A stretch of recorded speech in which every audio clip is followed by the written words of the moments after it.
Today's video features a game from the 1990 US Open between two legendary grandmasters, Elbert Lowder and Lowder-Lafferty. Lafferty was great friends with Marion Tinsley, and the two practiced quite a bit together. Lafferty was all-around outstanding, had no inherent weaknesses, and probably is regarded as one of the top 10 greatest to ever live. Lowder is regarded as one of the most creative, if not the most creative player of all time. His innovative and charismatic style led him to many wins against those well-posted and published play knowledge. These two foes squared off a number of times, including in this 37th Masters, and were paired together in the first round. The first game ended in a standard defiance draw, but the second game, Lafferty was able to capitalize on a high-risk move made by Lowder. So let's take a look. In this game, Lowder had the red pieces and Lafferty had the white pieces, and the opening they balloted was 10-14, 22-18, and 11-15. After the exchange. Now, in the first game, Lowder played 24-19, which led into a standard defiance colors reversed formation. But in this game, Lafferty plays 26-22, probably the prime attack in this opening. And what's nice is this is actually a transposition into another opening. Let's play that out really quickly. 11-15, 23-18, 10-14, and then the exchange. And now 26-23 is the same. So learning one line within two openings. So let's go back to this game. So again, 10-14, 22-18, 11-15, and the exchange.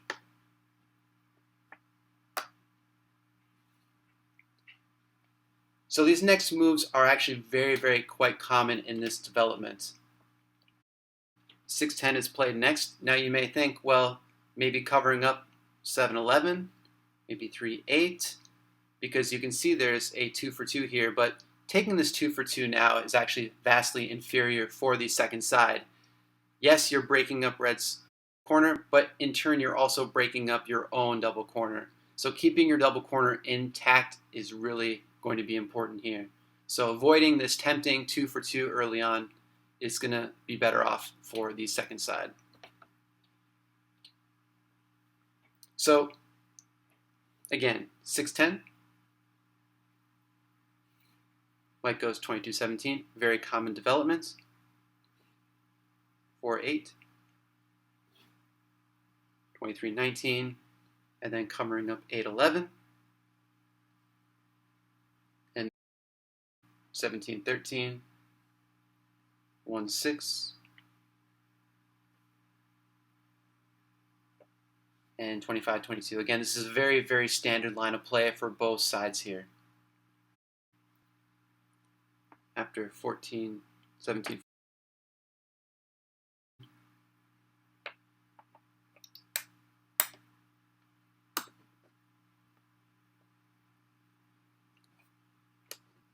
the traditional move made at this point is 5-9. This is standard, this is the most common draw, but Lowder plays 3-8, a very high-risk move, actually a losing move. It's not easy if you're uninitiated with it, but this is a losing move, and Lafferty knows it, and he is going to capitalize on it. So the winning way here is this 22-17. Now, if 5-9 is played at this point, White can just go 30-25. But instead, Lowder plays 15-18. Lafferty replies correctly.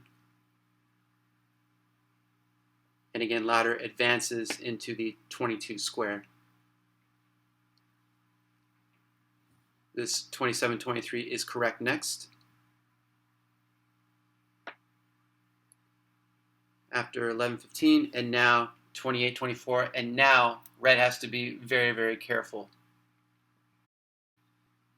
This 15-18 pitch followed by 8-11 will lose by 31-27.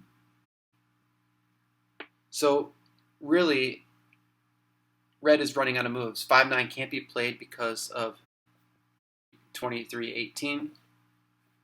So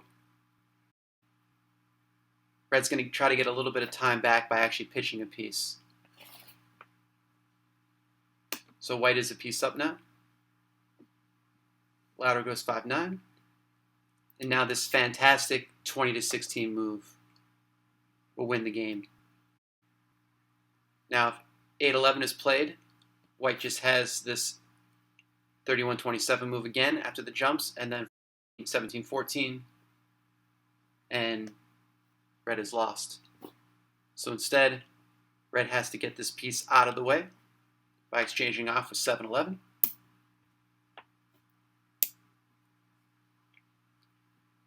Lafferty goes 32-28.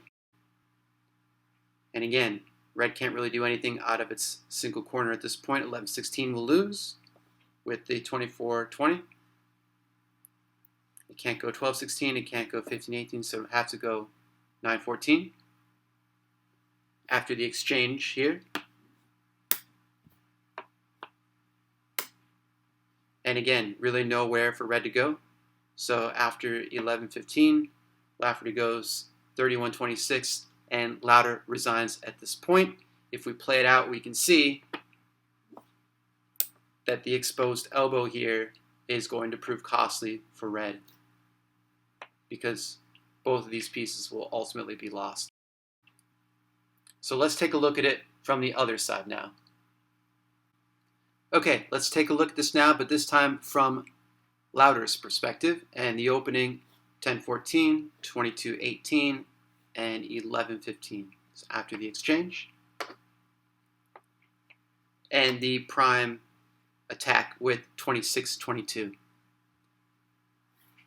6-10, 22-17, 4-8, 23-19, 8-11, 17-13, 1-6, and 25-22. This is the standard formation in this opening.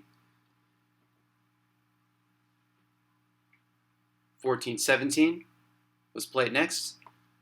14-18 is also sometimes seen. This was played against me many years ago against Michael Holmes. And the correct response is this 21-17, and then taking the side jump with 30-21. But 14-17 is the standard reply.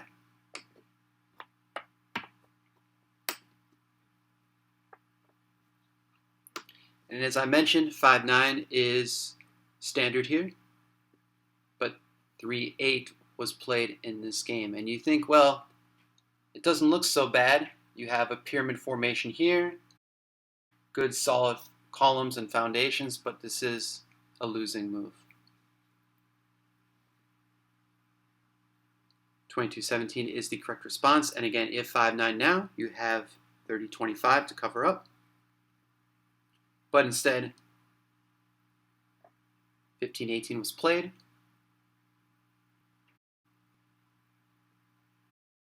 (24-20). Lowder goes into the 22 square. White starts to develop with 27-23.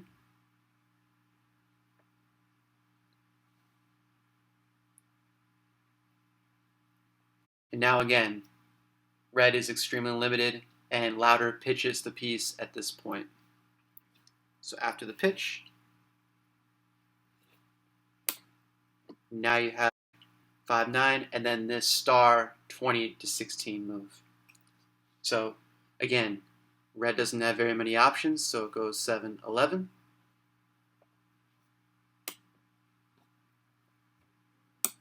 And 32-28 is played next, limiting red to just one move on the board. 9-14. Then after the exchange,